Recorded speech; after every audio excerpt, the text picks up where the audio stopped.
में अच्छी चर्चा हुई। प्रश्नोत्तर विधि से विषय का अध्ययन हो तो दृढ़ता ज़्यादा होती है।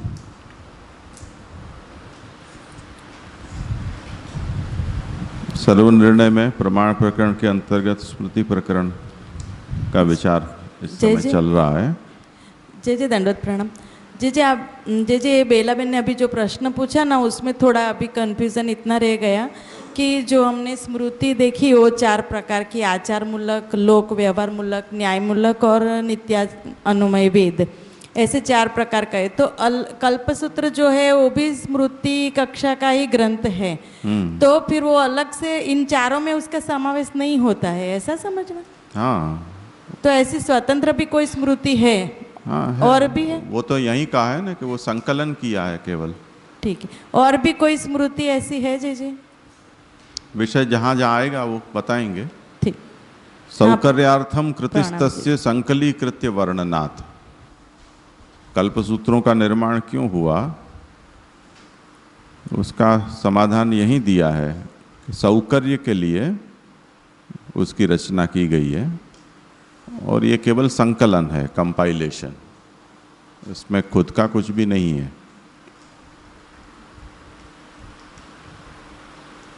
कर्म ज्ञानार्थमेव कल्पसूत्रम द्रष्टव्यम न तो तदुक्तत्वेन कर्तव्यम इति मुख्यः पक्षः। तो ये एक अलग प्रकार है, इसीलिए नाम उनका जैसे याज्ञवल्क्य स्मृति है या पराशर स्मृति है, उस तरह से कल्पसूत्र को आपस्तंभ स्मृति या बोधायन स्मृति ऐसा नाम नहीं दिया गया है, उनको कल्पसूत्र ही कहा गया है अथवा श्रौत सूत्र कहा गया है। अगर वो 4 प्रकार की जो स्मृतियां हैं उनमें इसका अंतर्भाव होता तो नाम भी उसका उसी तरह से होता। तो ये एक अलग प्रकार है।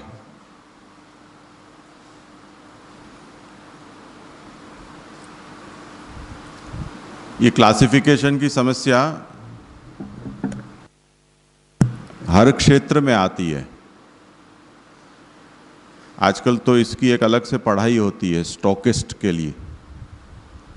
हर क्षेत्र में जो स्टॉक रखता है आदमी, उसको उस विषय का अच्छा ज्ञान होना चाहिए।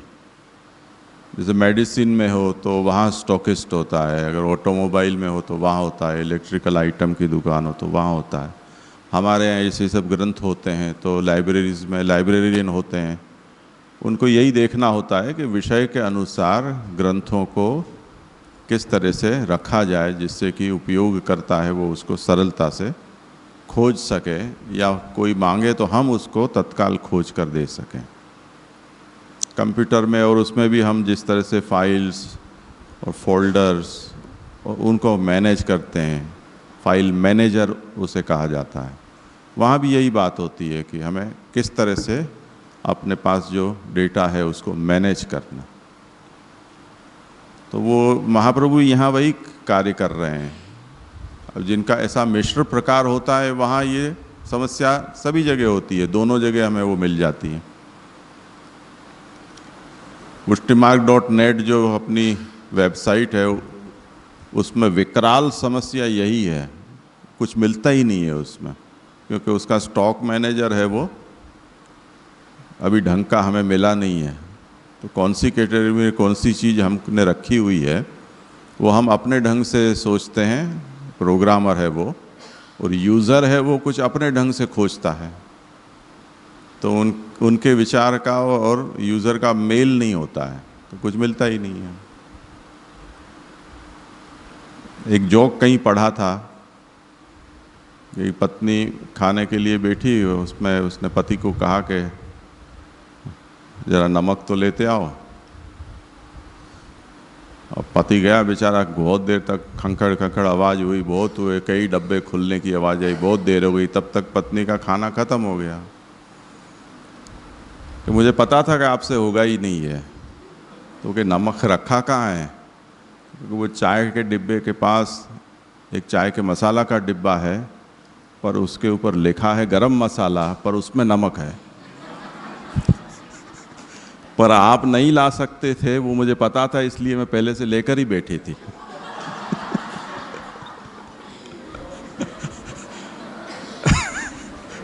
ये क्लासिफिकेशन की समस्या है।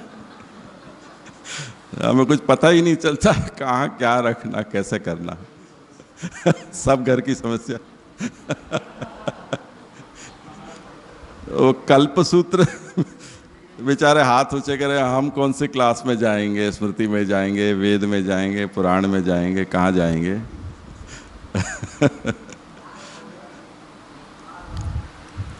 अब वनस्पति शास्त्र है, उसमें भी ये समस्या होती है।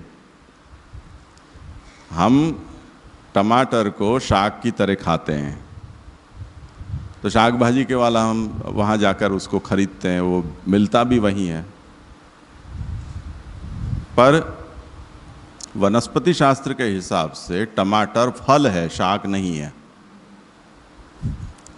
तो अगर हम बॉटनी की वेजिटेबल की किताब देखेंगे तो उसमें टमाटर नहीं मिलेगा, फ्रूट में मिलेगा। तो कैसे पता चले क्या, कौन सी चीज वस्तु क्या है। तो ऐसी हमारी अपेक्षा ऐसी होती है उपयोगकर्ता की। अब गुलाब का गुलकंद बनाकर हम खा जाते हैं। दुनिया में कहीं कोई फूल नहीं खाता है, पर हम पुष्टि मार्गी बोलते हैं फल फूल खाधू, फल फूल लेसो। हम फूल भी खाते हैं, फल भी खाते हैं। तो फूल वैसे अखाद्य है, पर हम तो खा जाते हैं।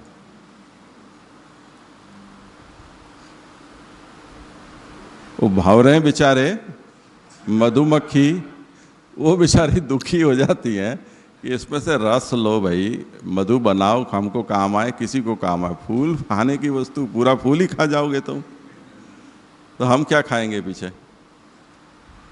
तो क्लासिफिकेशन एक समस्या है।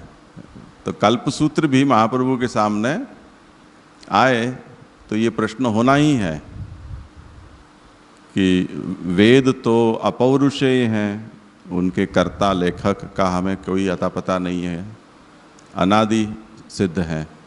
और कल्पसूत्र तो अनादि नहीं है, उनके लेखक का नाम हमें मिलता है। वेदों में स्वर होते हैं, कल्पसूत्र में स्वर नहीं है। चलो स्मृति हम उसको बोल दें, पर उसकी सब्जेक्ट मैटर 100% श्रौत है, वैदिक है। वेद के अलावा वहाँ कुछ बात ही नहीं है। तो अब हमें इसको कौन सी कक्षा में डालें। तो जिनकी कक्षा का निर्धारण करने में हमें समस्या हो रही है, इसलिए महाप्रभु ने उसको अलग से लिया है स्मृति प्रकरण में।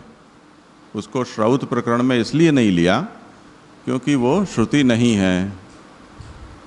और स्मृति इसलिए है कि उसके कर्ता हमें पता है और उसमें वेदों के मंत्रों की तरह स्वर नहीं है, इसलिए उनको स्मृति ही समझना चाहिए। और उनका नाम बदलने का साहस मत करना। वो कल्पसूत्र को कल्पसूत्र ही बोलो, उसको आपस्तंभ स्मृति ऐसा नाम मत देना। आपस्तंभ श्रौत सूत्र, यही उसका नाम रहने दो। ये इसका अभिप्राय है।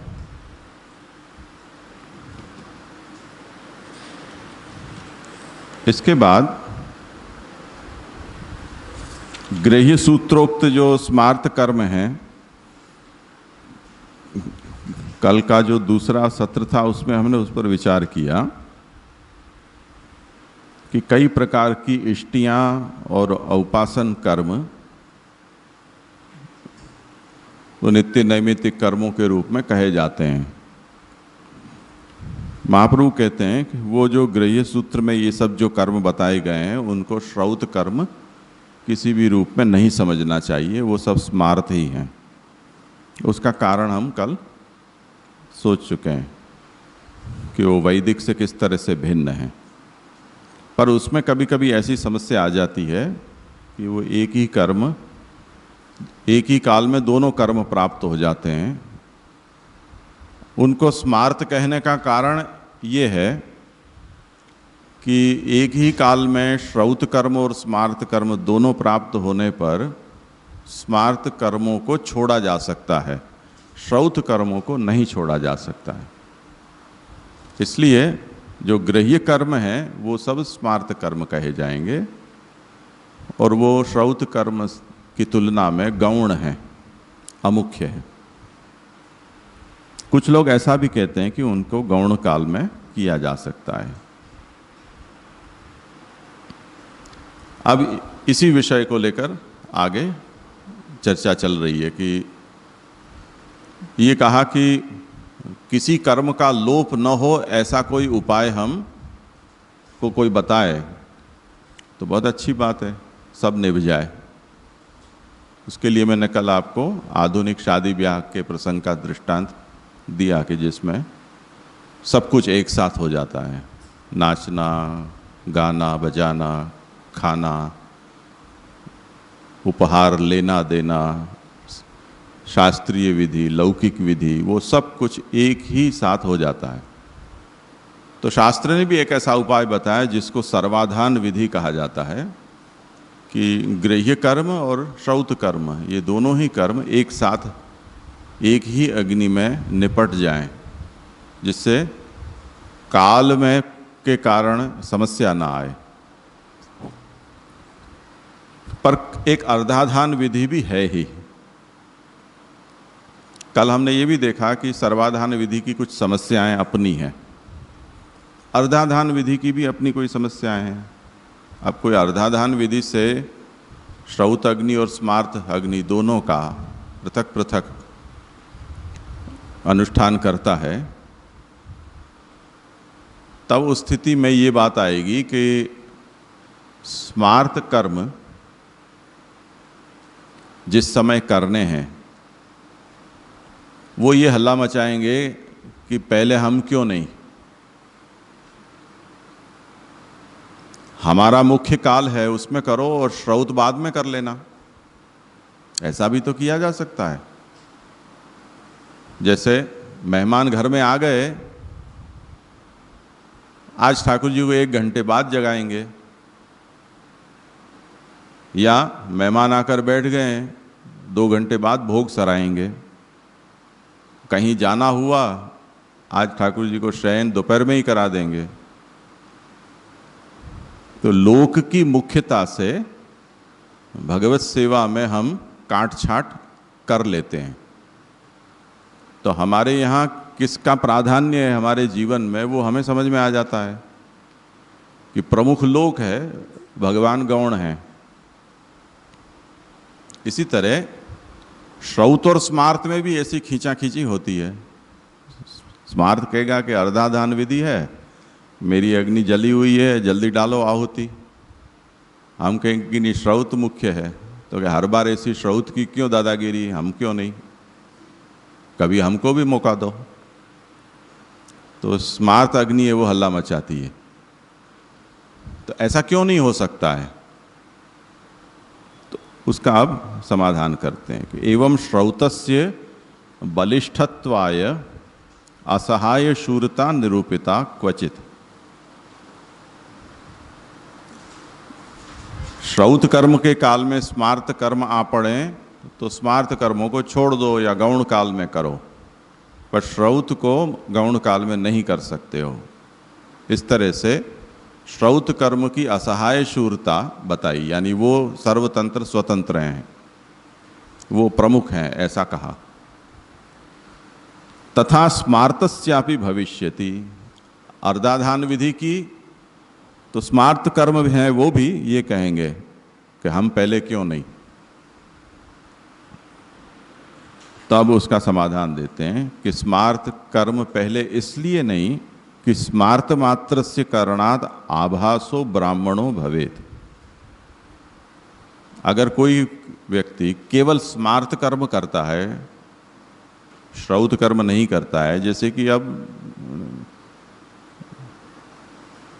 99.99% हिंदुओं में यही बचा है स्मार्त कर्म। श्रौत कर्म तो 0.1% में भी आते नहीं हैं। पिछले वक्त शायद सर्वे हुआ था तो पूरे गुजरात और महाराष्ट्र में मिलकर केवल 6 अग्निहोत्री हैं,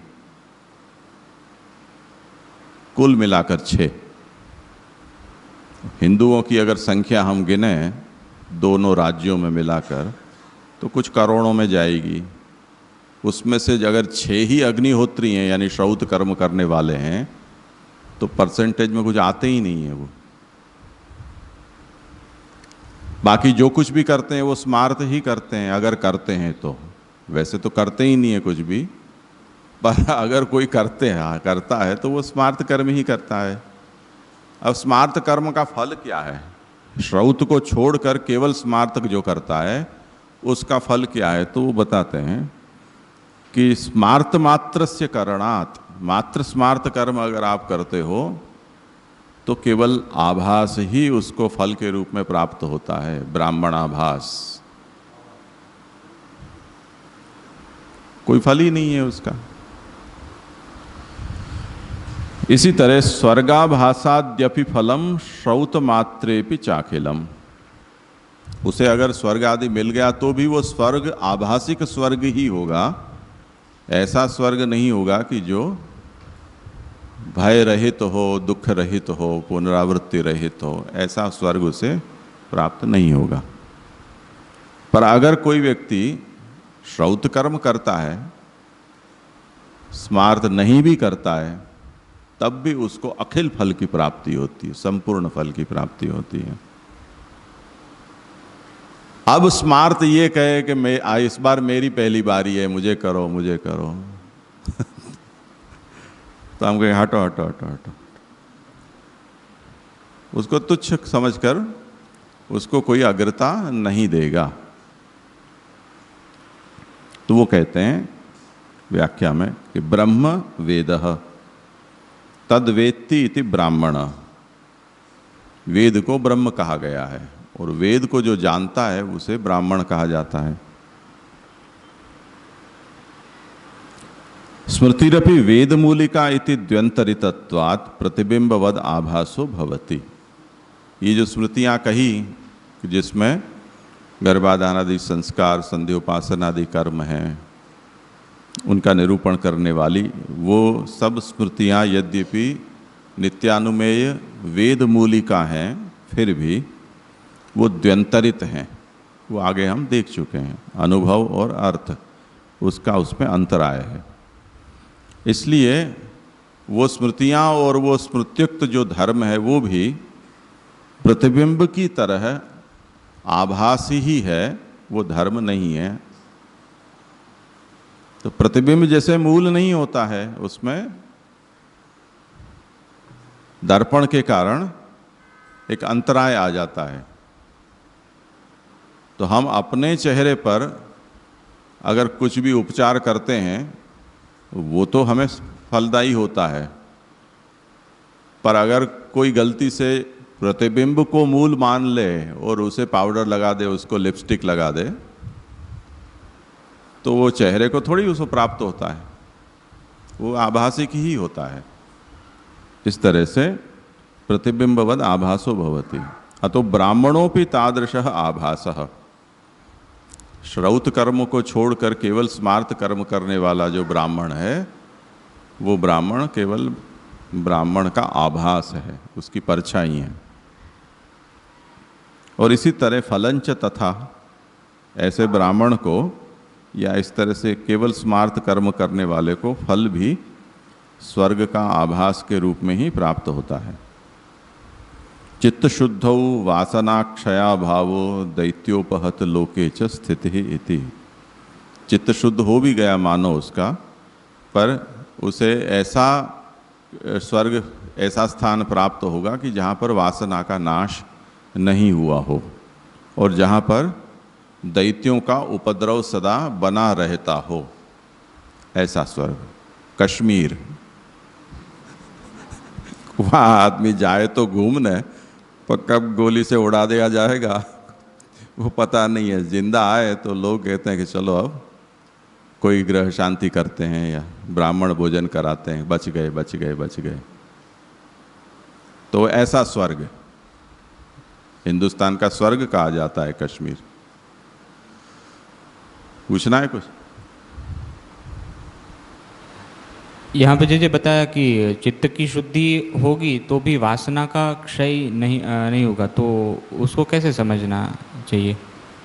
ऐसा है कि हम जैसे कल एकादशी थी, उस दिन हम लोगों ने थोड़ा बहुत प्रयास किया एकादशी के व्रत का, पर वो व्रत के भीतर जो मुख्य भावना संकल्प होता है वो हमारा उस दिन ही टिकता है, अगर किसी को टिकता हो तो। बाकी तो सब ऐसा की ऐसा रहता है, कब द्वादशी आए, कब पारणा करें, सुबह नाश्ता में हमारा एकादशी का व्रत भंग हो तो उस तरह से तात्कालिक चित्त शुद्धि के बल पर वो कहीं पहुंच जाए, वासना का क्षय नहीं होता है। ज़्यादातर विपश्यना में जाते हैं लोग, प्राकृतिक उपचार केंद्र में जाते हैं या स्लिम सेंटर में जाते हैं, उन सब लोगों की दशा फिर ऐसे ही होती है, 15 दिन बाद देखो तो वही गेंद जैसे फूल के दड़ा हो जाते हैं। जो जो नहीं इतने दिन छोड़ा और शुद्ध प्राकृतिक खाया, और वो अचार और जंक फूड खाने की वासना ऐसी प्रबल हो जाती है कि पहले से दुगना खाना शुरू कर देते हैं, इसलिए वो सब दुख सहित होता है। हमारे एक परिचय लोहाना वैष्णव थे जामनगर के, वो उर्ली कांचन में एक बहुत प्रसिद्ध वहाँ प्राकृतिक उपचार केंद्र है। वो दोनों दंपति अच्छे खासे खाते पीते घर के भी और खाते पीते भी बहुत, वो दोनों तरह से। तो उन्होंने साल भर के लिए वहाँ कॉटेज अपने बुक कर रखे होते हैं, कभी भी हम आ सकते हैं, तो उनके लिए वो लाइफ टाइम कॉटेज वहाँ बुक रहता था।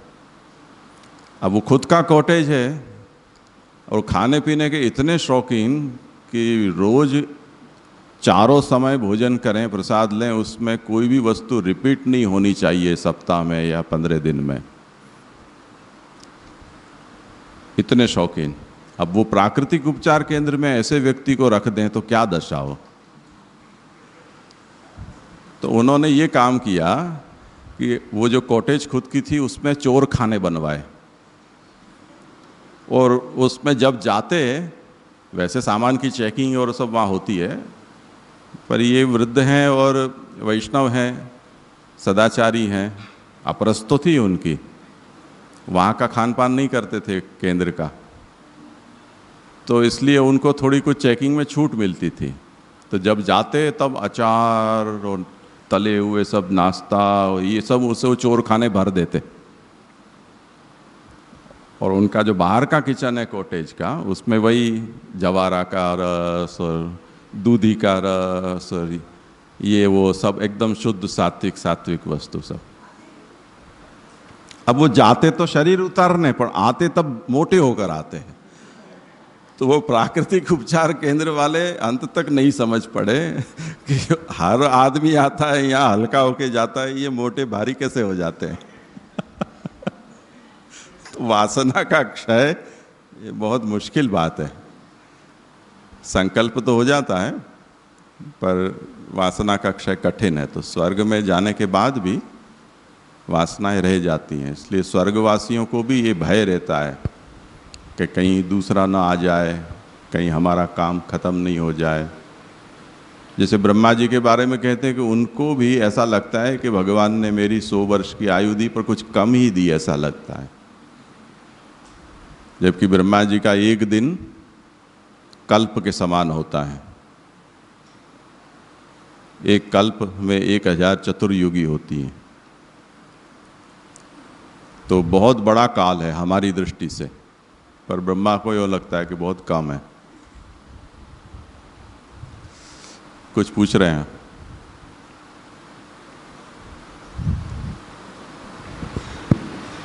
आज मेरा ये पूछ रहा था कि अभी आपने बताया कि ब्राह्मण श्रोत कर्म नहीं करता है, केवल स्मृत कर्म नहीं करता है, तो ब्राह्मणावास हो जाता है। तुलसीदास जी कहते हैं कि पूजिए विप्र वेद गुण हीना, तुलसीदास जी ये कहते हैं। और यहाँ पर आप उसको जो है ब्राह्मणपन से वो हट ही गया, तो अब संसार में उसकी पूजा होनी चाहिए ब्राह्मण के रूप में अथवा नहीं? मेरी इस तरह की जिज्ञासा है, ये इसमें समझ में नहीं आया। लोगों का दृष्टिकोण इस विषय में ऐसा रहता है कि जैसे हम हैं वैश्य या क्षत्रिय, उसी तरह से वैसे ही हमारे ब्राह्मण हैं, तो दोनों ही सर एक समान ही हैं, फिर क्या फर्क पड़ रहा है? पूजो उनको। नहीं तो उनको पूजने पर ब्रह्मलोक की प्राप्ति होना चाहिए फिर तो, अगर ऐसा दृष्टिकोण है तो होना चाहिए, हमें विश्वास है साहब। नहीं, ऐसा नहीं। जैसे हमने कल इस बात पर विचार किया था कि वर्ण कैसे माना जाता है, तो जन्म शुद्ध होना चाहिए, संस्कार होने चाहिए, वर्ण के अनुरूप कर्मों का आचरण होना चाहिए निषिद्धाचरण छोड़कर, और उसी वर्ण की वृत्ति आजीविका हो। ये 4 शर्तें हैं।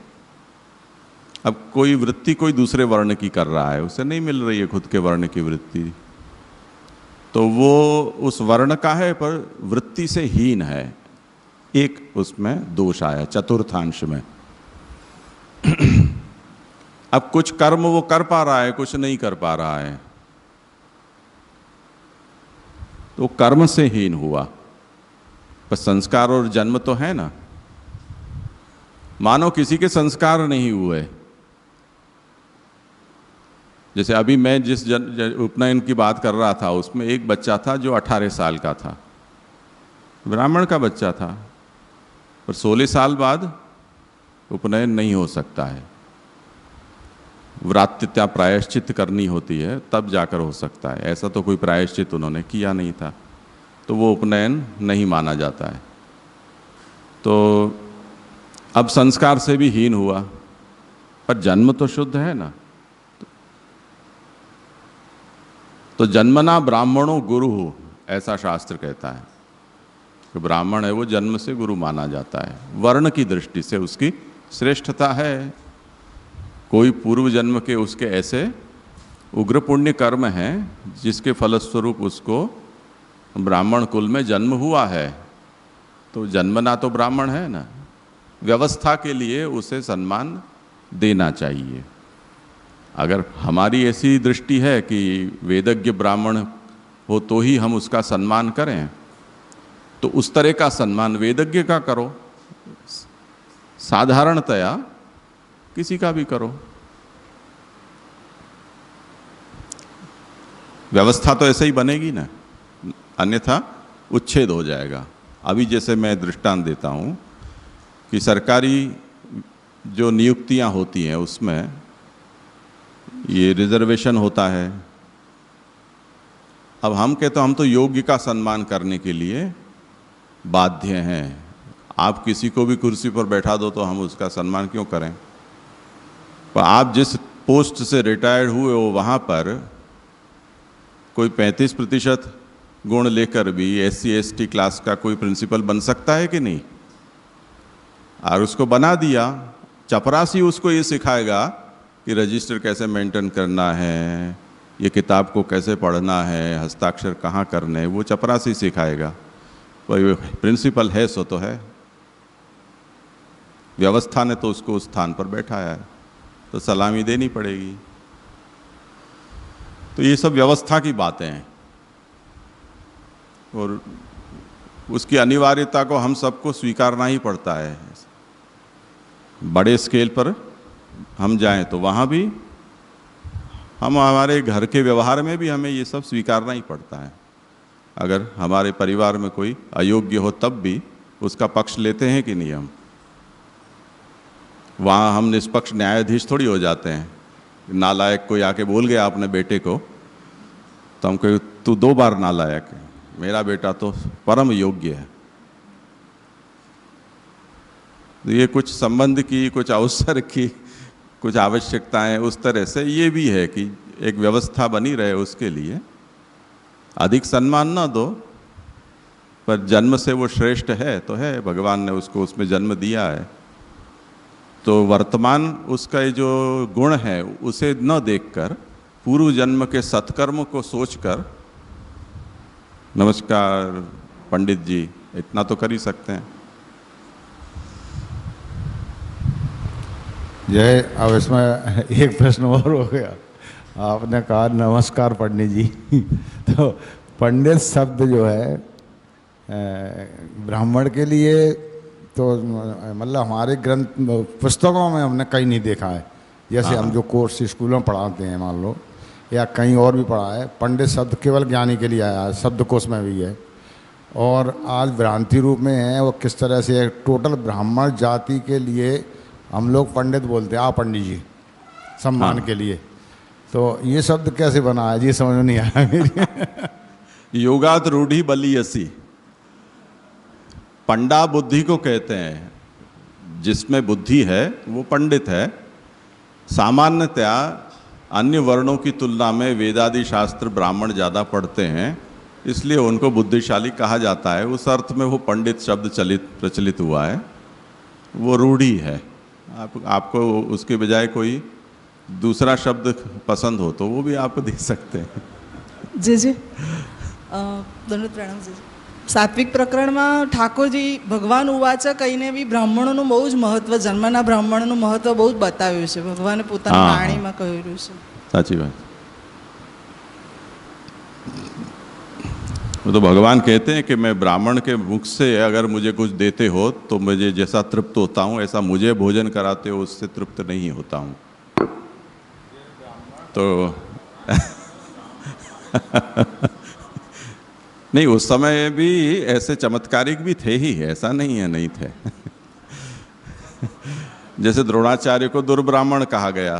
अब इतने ज्ञानी समर्थ थे फिर भी उन्होंने राजा की नौकरी स्वीकार ली तो ब्राह्मणत्व तो गया उनका। वैसे अवध्य होता है पर मार डाले गए। ठीक है, ये और लाइन पर चली जाएगी चर्चा।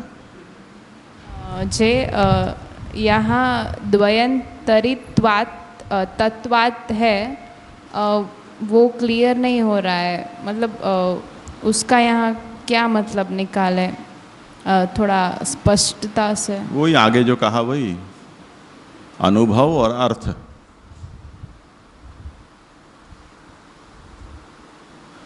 यानी जो नित्यानुमेय वेद मूलक स्मृतियां हैं उन स्मृतियों में द्व्यंतरितता कही है। द्व्यंतरितता क्या होती है? एक अंतराय है अनुभव और दूसरा अंतराय है अर्थ या विषय। तो वेद हैं उनमें अंतराय नहीं है, वो प्रत्यक्ष हैं। स्मृतियों में क्या अंतराय हुआ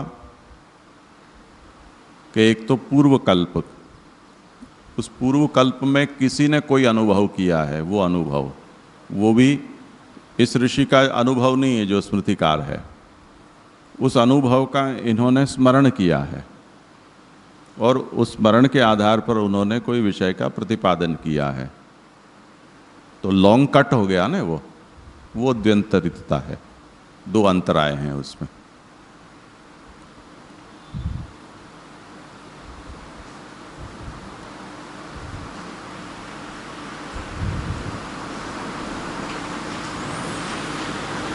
तो ब्राह्मण अगर केवल स्मार्त कर्म करता है तो उसे आभासिक स्वर्ग लोक की प्राप्ति होती है, और उससे विपरीत स्मार्त कर्मों को छोड़कर केवल श्रौत कर्म यदि कोई करता है तो उसे अखिल मुख्य फल की प्राप्ति हो जाती है।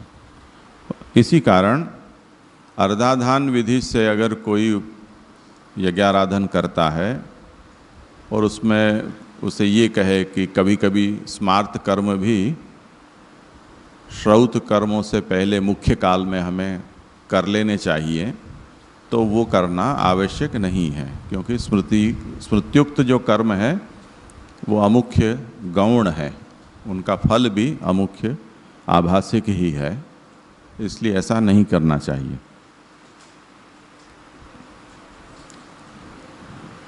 अब इसके बाद कई स्मृतियों में ज्ञान का भी निरूपण प्राप्त होता है, ब्रह्म ज्ञान का। उसको लेकर अब कहते हैं कि स्मृतौ ब्रह्म निरूपणम प्रत्यक्ष उपनिषद मूलकम भविष्यति। जैसे याज्ञवल्क्य हैं, मनु हैं, तो दोनों चले गए, तो वहाँ पर हम देखते हैं कि उन्होंने कठोपनिषद और बृहदारण्यकादि उपनिषद इनका संदर्भ लेकर और अच्छा खासा ब्रह्म संबंध में निरूपण उन्होंने वहाँ पर किया है। तब उन स्मृति भागों को हमें उपनिषद मूलक मानना चाहिए, ऐसा कोई कह सकता है। तो फिर उन ग्रंथों को स्मृति कोटि में रखा जाए, याज्ञवल्क्य और मनु आदि स्मृतियों को, या उपनिषद कोटि में। जैसे भगवत गीता के बारे में हमें ये चर्चाएं बार बार होती रहती हैं कि उसकी इतिश्री पढ़ते हैं तो उसमें ऐसा लिखा आता है कि ये उपनिषद है, ये ब्रह्म विद्या है। तब उसे हम क्या कहें? अब वस्तु स्थिति ये है कि न तो वो स्मृति है न श्रुति है, वो तो पुराण भी नहीं है, महाभारत का हिस्सा है, तो इतिहास हो गया। वो इतिहास के अंतर्गत इतना अंश है, वो भगवत गीता है, 18 अध्याय। तो कोटियों का निर्धारण कैसे करना चाहिए, ये समस्या होती है। तो वो समझाते हैं कि ब्रह्म प्रकरणम स्मार्तम कल्प सूत्र वदेव ही पुराण मूलकम वापि ह्याश्रमाचार तो दितम। ये जो ब्रह्म के संबंध में कुछ कुछ विषय स्मृतियों में कहे गए हैं, उनको कल्पसूत्र के समान समझना चाहिए। कैसे? कि जैसे कल्पसूत्र हैं, उनका वर्ण विषय या प्रतिपाद्य विषय श्रौत है, वैदिक है, पर वैसे वो स्मृति कक्षा में आते हैं, वो वेद की कक्षा में स्थापित नहीं किए जा सकते। इसी तरह ब्रह्म का जो प्रकरण है, वो जो उपनिषद में वर्णित है, वो प्रकरण अगर स्मृतियों में कहीं प्राप्त होता हो, तब भी कल्पसूत्र की तरह ही उनकी कक्षाओं का निर्धारण हमें करना चाहिए, अर्थात उसे स्मार्त ही समझना चाहिए।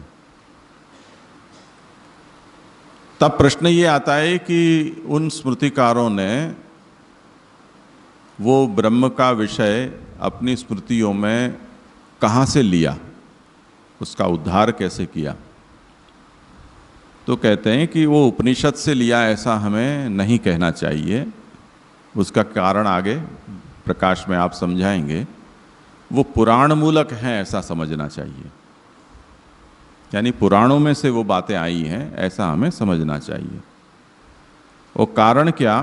तो आश्रमाचार तो दितम। मुख्य कारण ये है कि स्मृतियों का मुख्य विषय सदाचार है, आचार का निरूपण करना है, और वो आचार वर्णाश्रम को लेकर होते हैं।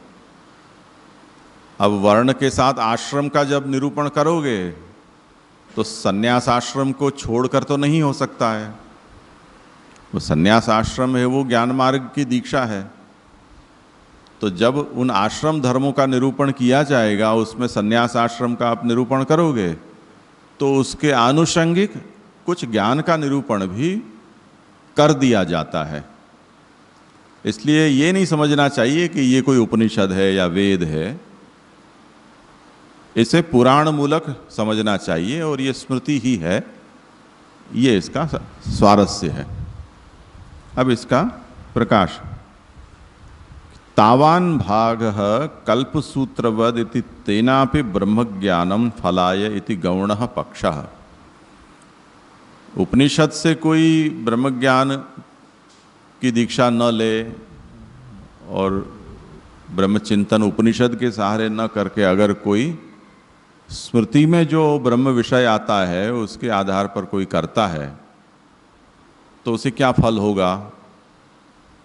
जो कल्पसूत्र के बारे में कहा कि वैदिक यज्ञों का अनुष्ठान वेद को देखकर न करे और कल्पसूत्र को देखकर करे तो क्या होगा? तो कहते हैं कि होगा, फलित होगा उससे, पर ये गौण पक्ष है। जैसे कल्पसूत्र से प्रेरित होकर कोई यज्ञादि कर्म करता है तो वो गौण पक्ष है, उसी तरह। या हमने जो पुष्टि मार्ग का दृष्टांत लिया कि मुझे या किसी को गुरु मानकर मेरे वचन पर निष्ठा रखकर कोई पुष्टि मार्ग का आचरण करता है तो वो गौण पक्ष है। महाप्रभु को गुरु मानकर महाप्रभु के वचनों से प्रेरित होकर जो धर्मानुष्ठान करता है या भगवत सेवा आदि करता है वो मुख्य है। तो मुख्य पक्ष क्या है वो बताते हैं, पुराण मूलकम इति। ये जो है वो पुराण मूलक है। तब प्रश्न करते हैं कि स्मृति और पुराणों की अगर तुलना की जाए तो पुराणों की तुलना में स्मृति बलवती मानी जाती है, श्रेष्ठ मानी जाती है। ननु स्मृतिर्मुख्या पुराणापेक्षया बलिष्ठा वेद समानाधिकरणा। स्मृति जो है वो पुराण की अपेक्षा मुख्य है, बलिष्ठ है और वेद समकक्ष मानी जाती है। कथम पुराणम उपजीवेत, ऐसी स्मृतियां हैं वो पुराणों का सहारा क्यों लेंगी? तो कहते हैं उसका कारण आश्रमाचार तोदितम इति। सर्वे आश्रमाः स्मारताः, जितने भी आश्रम हैं, आश्रम के धर्म हैं, वो स्मृति शास्त्रों में के द्वारा कहे गए हैं। तेषाम आचार निरूपण प्रस्तावे चतुर्थाश्रमे ब्रह्म ज्ञानम मुख्यम। जब उन आश्रम के आचार का निरूपण किया जाता है तब चतुर्थ आश्रम यानी संन्यास आश्रम है कि जिसमें ब्रह्म ज्ञान मुख्य होता है, उसका भी प्रस्ताव आता है, प्रसंग आता है। और पुराणे च तदुक्तम, पुराणों में ये बातें ब्रह्म ज्ञान की कही गई है। इति ततो गृहीतम, स्मृतियों में वो जो ब्रह्म ज्ञान का प्रकरण आया है वो उन पुराणों में से लिया गया है। उपनिषदर्थ ग्रहणे औपनिषत्व भंगा दोष स्यात्, अगर उपनिषद से वो उठाया गया हो तब तो उपनिषद एक ब्रह्म ज्ञान के लिए एक अलग शास्त्र है जिसको हम वेदांत कहते हैं, जिसको हम भगवान के मस्तक स्थान में, मूर्धा के स्थान ही हम उसको कहते हैं। उसकी तो अपनी एक अलग ही कक्षा है।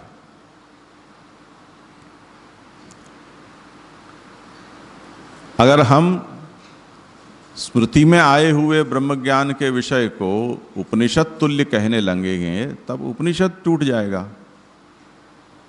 ऐसा थोड़ी हो सकता है। शाखा व्यवस्था च भज्येत। और दूसरी समस्या ये होगी कि जैसे आरंभ में हमने देखा कि वेद पूर्व और उत्तर कांड को मिलाकर अखंड वेद एक है। उसमें व्यास जी ने जब शाखाओं का विभाजन किया तब हर शाखा के साथ उपनिषद को डाला है। वो इसीलिए कि कहीं वेदांत को वेद से अलग न कर दिया जाए। अगर आप इसे अलग कर देंगे तब तो शाखा का भी उच्छेद हो जाएगा, यानी फिर कोई उपनिषद को देखेगा ही नहीं।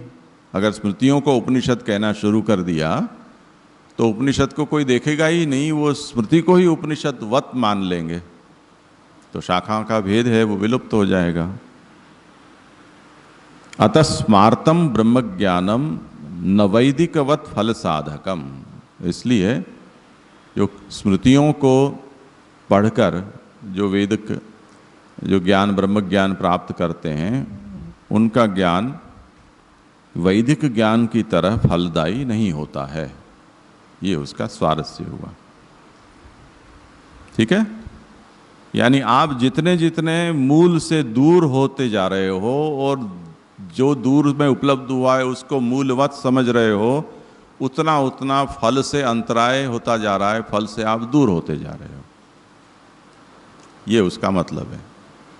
अभी युग की भी यही समस्या है, पूरे हर वस्तु में, हर विषय में यही समस्या है कि आप अपने मूल से हटते जा रहे हो और इमीडिएट आपको जो उपलब्ध है, रेडीमेड जो आपको उपलब्ध है, उसको आप मूल समझ रहे हो, वही आपके नाश का कारण है। अब वो प्लास्टिक हो, दवाई हो, चाहे रेडीमेड खाना हो या रेडीमेड कपड़े हों, कुछ भी हो। जैसे कल हमने वो प्रसंग की चर्चा की कि परिवार के लोग 10-12 दिन मज़े से इकट्ठे होकर और पूरा प्रसंग स्वयं, हर छोटा सा कार्य से लेकर बड़े कार्य तक स्वयं ही संपन्न करते हैं। वो एक अलग तरह का प्रसंग होता है। और आउटसोर्सिंग करके सब कुछ इवेंट मैनेजर को दे देना कि तू गौर महाराज भी तू ले आ, बैंड पार्टी भी तू ले आ, खाने पीने वाले को भी तू ले आ, डेकोरेशन वाला भी तू ले आ, गाने बजाने वाले भी तू ही ले आ, नाचने वाले भी तू ले आ, पटाखे छोड़ने वाले भी तू ले आ। सब आउटसोर्सिंग हुई और उसमें प्रसंग जैसा कुछ रहा ही नहीं। ये मूल से दूर होने का ये प्रभाव है। तो वो हर चीज का आनंद हम स्वयं लेते थे, वो अब रहा ही नहीं, तो प्रसंग तो कुछ बचा ही नहीं।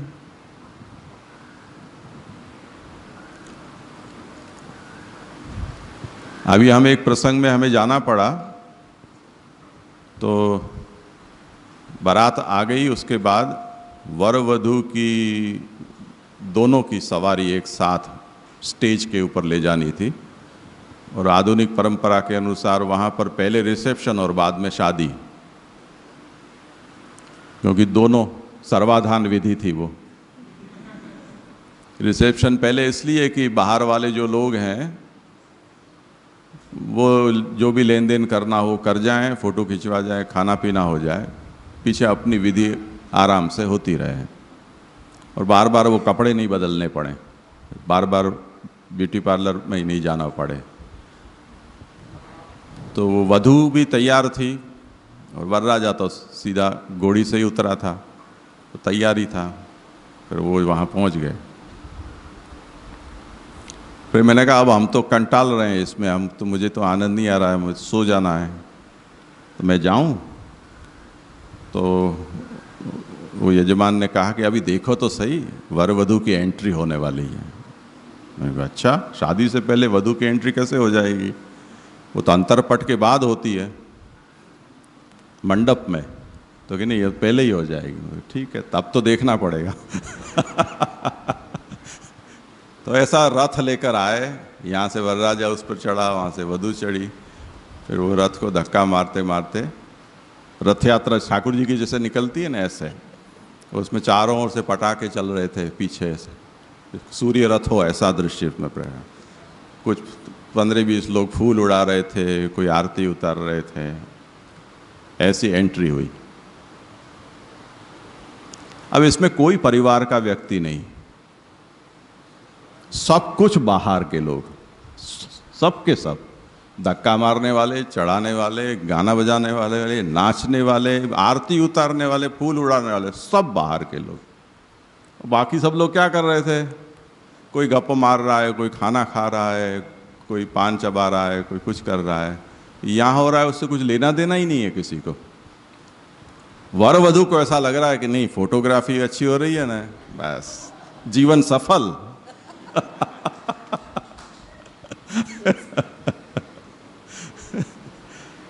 जे एक प्रश्न था।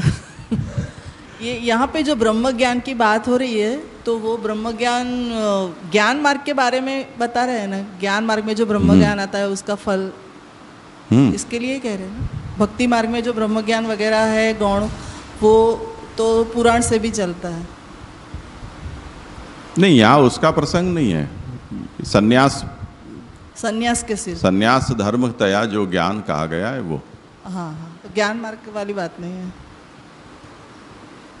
तो महाप्रभु हमें ये समझाते हैं, मूल बात ये इसलिए कही थी कि मूल से दूर हटने पर अप्रामाण्य बढ़ता जाता है, फल विसंवाद होता जाता है, उससे हमें मार्ग से भी हम भ्रष्ट होते हैं। जितना हम मूल से जुड़े रहते हैं, इसलिए सेकंड हैंड जो इन्फॉर्मेशन है उसे छोड़कर फर्स्ट हैंड इन्फॉर्मेशन हमें लेनी चाहिए, मूल सोर्स से। हर बात हो उसको वेद से लो। तो जब हम ये व्याख्या ग्रंथ पढ़ते हैं तब वो जो व्याख्या लिखने वाले हैं उनकी सोच किस तरह चलती है वो हमें पता चलता है। कि महाप्रभु के तो वचन आचार्य वचन हैं, महाप्रभु को इतनी दरकार नहीं है कि वो हर बात के लिए प्रमाण खोजें या प्रमाण प्रस्तुत करें, वो तो आचार्य हैं। पर आचार्य की वाणी को जो समझाते हैं वो हर वचन के साथ वेद का क्या वचन जुड़ता है वो वहाँ उद्धृत करते रहते हैं कि ये बात कही है क्योंकि वेद ऐसा कहता है, महाप्रभु ऐसा कहते हैं क्योंकि वेद में ऐसा लिखा है, उपनिषद में ऐसा लिखा है, पुराणों में ऐसा लिखा है। जो विषय जैसा हो उसके अनुरूप उसके आधारभूत वचन मूल वहाँ पर व्याख्याकार लेकर आते हैं, जिससे कि हमारे ये संस्कार बने कि हम कुछ भी बोलें तो वो शास्त्रपूत वाणी हमारी हो। भागवत में आता है, दृष्टिपूतम न्यसेत पादम, वस्त्रपूतम पिबेत जलम, शास्त्रपूतम वदेद वाचा। आँखों को देखकर पाँव धरो, पानी को छान कर पियो। इसी तरह कुछ भी बोलो तो शास्त्र से पवित्र हो, शास्त्र से समर्थित हो, ऐसी वाणी बोलो, ऐसे शब्द को बोलो। तो यहाँ भी कहीं भी जोड़ो तो शास्त्र को जोड़ते हुए चलो। हम कुछ बोल जाए और कोई पूछे कि इसका प्रमाण क्या, आधार क्या, और फिर हमें ये कहना पड़े कि तो हमने ऐसा ही सुना है, आगे से ऐसा ही आया है, फालतू आदमी है, मूर्ख है, खुद को ही पता नहीं है खुद क्या बोल रहा है, ये उसका मतलब होता है। तो ऐसा नहीं होना चाहिए। शास्त्र का वचन का बल हमारे पास सदा तैयार होना चाहिए। जो पारायण आदि हम करते हैं, शास्त्र चर्चा करते हैं, प्रश्नोत्तर करते हैं, उसका भी यही कारण है कि उसकी उपस्थिति रहे। हमने एक बार पढ़ लिया पर चर्चा नहीं की, उसका अवगाहन नहीं किया, तो वो वचन उपस्थित नहीं रहते हैं, वो खो जाते हैं। पढ़ा होगा कभी किसी ने। तो इस तरह से वाद सहित, चर्चा सहित हमें इन विषयों को पढ़ना है, जिससे कि मूल से जुड़े रहें। धीरे धीरे एक एक कदम हम आगे बढ़ते हैं। पहले हम महाप्रभु के साथ उनकी वाणी का हम सानिध्य प्राप्त करते हैं, उनके ऊपर जो व्याख्याएं हैं वो जब हम पढ़ाते हैं तब उस वाणी का शास्त्र के साथ संबंध बताते हैं। वो संबंध से शास्त्र में रुचि बढ़ती है तो मूल शास्त्र को भी हम पढ़ते हैं। अब फिर वहाँ से हम उल्टा आकर देखते हैं, तब महाप्रभु ने क्या कहा उसकी कीमत हमें समझ में आती है। अभी तो महाप्रभु के वचन ही शास्त्र हैं हमारे लिए, पर महाप्रभु कहते हैं कि मेरा आधार तो शास्त्र है। अपनी स्कीम महाप्रभु ने बता दी ना शास्त्रार्थ प्रकरण में कि मैं कहूँगा तो क्या कहूँगा। कृष्ण वाक्यानुसारेण शास्त्रार्थम ये वदन्ति ते ही भागवता प्रोक्ता शुद्धास्ते ब्रह्मवादिनः। तो कृष्ण वाक्यानुसार आप कह रहे हो कि नहीं कह रहे हो, वो तो कृष्ण वाक्य जानोगे तब पता चलेगा ना। तो मूल से जुड़ा रहना, मूल का निरंतर पारायण चिंतन करना, ये हम सब के लिए उपकारक है। ये बात हमें इससे समझ में आती है। और यहाँ पर ये स्मृति प्रकरण संपन्न होता है। और इसके बाद अब शाम को हम पुराण प्रकरण आरंभ करेंगे। और अगर इस विषय में कोई चर्चा का विषय हो तो वो भी कर लेंगे साथ साथ। यहाँ रखते हैं।